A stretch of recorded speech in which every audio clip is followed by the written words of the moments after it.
Hi, welcome to YoYo TV.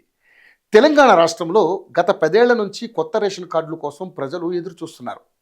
BRS హయాంలో ration కార్డుల ఊసే లేదు. కానీ కాంగ్రెస్ ప్రభుత్వం మాత్రం దీన్ని నిర్లక్ష్యం చేయకుండా అర్హులకు కొత్త రేషన్ కార్డులను అందించనుంది. సుదీర్ఘ కసరత్తు అనంతరం మార్గదర్శకాలను విడుదల చేసింది. ఈ నెల 26 నుండి పౌర సరఫరాల శాఖ ఆహార భద్రత కార్డులు జారీ చేయనున్నట్లుగా ప్రభుత్వం తెలిపింది. దీంతో చాలా కాలంగా పెండింగ్లో ఉన్న ఫిర్యాదులను పరిష్కరించే దిశగా ప్రభుత్వం కీలక అడుగులు వేసిందని చెప్పాలి. క్యాబినెట్ సబ్ కమిటీ సిఫార్సుల ప్రకారం లబ్ధిదారుల ఎంపిక ప్రక్రియ జరగనుంది. దరఖాస్తులను జాగ్రత్తగా పరిశీలించిన తర్వాత కులగణన సర్వే ఆధారంగా రేషన్ కార్డులు లేని కుటుంబాల జాబితాను క్షేత్రస్థాయిలో ధృవీకరణ కోసం జిల్లా కలెక్టర్, జిహెచ్ఎంసీ కమిషనర్కు పంపారు.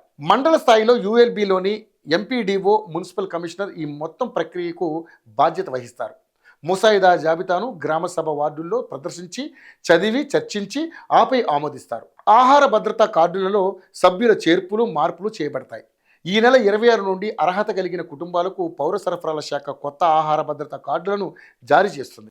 ఇప్పటికే మంత్రి పొన్నం ప్రభాకర్ అధికారులతో ఆదివారం సమీక్షా సమావేశం నిర్వహించారు. రైతు భరోసా, ఇందిరమ్మ ఇండ్లు, కొత్త రేషన్ కార్డుల అమలుపై అధికారులతో చర్చించారు.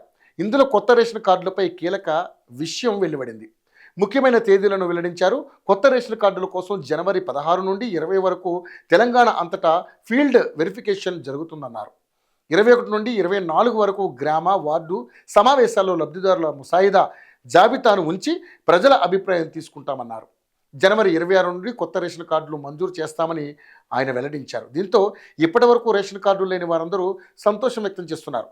దీని ద్వారా అయినా తమకు ప్రభుత్వం పథకాలను అందుతాయని ఆశాభావం వ్యక్తం చేస్తున్నారు.